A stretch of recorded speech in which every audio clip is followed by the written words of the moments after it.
ایک آدمی دولت کمانے کی خواہش پوری کرنے کے لیے ہالینڈ گیا۔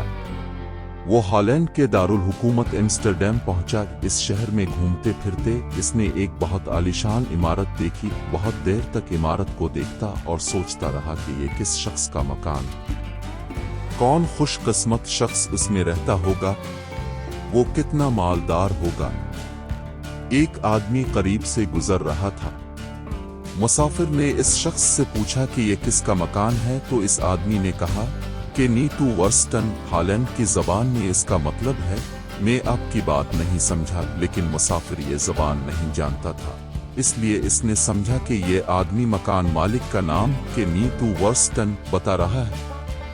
اس آدمی کی یہ خواہش اب اور بھی بڑھ گئی کہ وہ چھوٹی موٹی نوکری یا محنت مزدوری کرنے کے بجائے کوئی بڑا کام کرے، خوب کمائے اور بہت ساری دولت اکٹھی کرے۔ اس فکر میں اس نے اور زیادہ کوشش شروع کر دی۔ ایک دن وہ سمندر کے کنارے پہنچا۔ اس نے دیکھا ایک بہت بڑا جہاز گودی پر لگا ہوا ہے اور ہزاروں مزدور سامان اتار رہے ہیں۔ مسافر نے ایک آدمی سے پوچھا، یہ جہاز کس کا ہے؟ جواب ملا کہ نیٹو ورسٹن۔ مسافر پھر یہی سمجھا کہ یہ جہاز کے مالک کا نام ہے۔ وہ دل میں سوچنے لگا کہ نیٹو ورسٹن کتنا رئیس ہے، جو چیز دیکھو اس کی ہے۔ کچھ دن بعد مسافر نے دیکھا کہ ایک جنازہ جا رہا ہے۔ ہزاروں آدمی اس جنازے کے جلوس میں شریک ہیں۔ مسافر سمجھ گیا کہ کوئی بڑا آدمی مرا ہے۔ اس نے سوچا اس آدمی کا نام معلوم کرنا چاہیے۔ جب اس نے کسی سے پوچھا تو وہی جواب ملا کہ نیٹو ورسٹن۔ مسافر کو بڑا رنج ہوا۔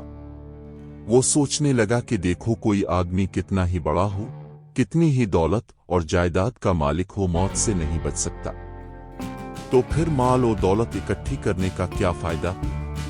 اب اس آدمی کو دیکھو، سارا مال و متاع دوسروں کے لیے چھوڑ کر رخصت ہو گیا۔ میں خامخواہ دولت کمانے کی فکر میں ملکوں گھوم رہا ہوں۔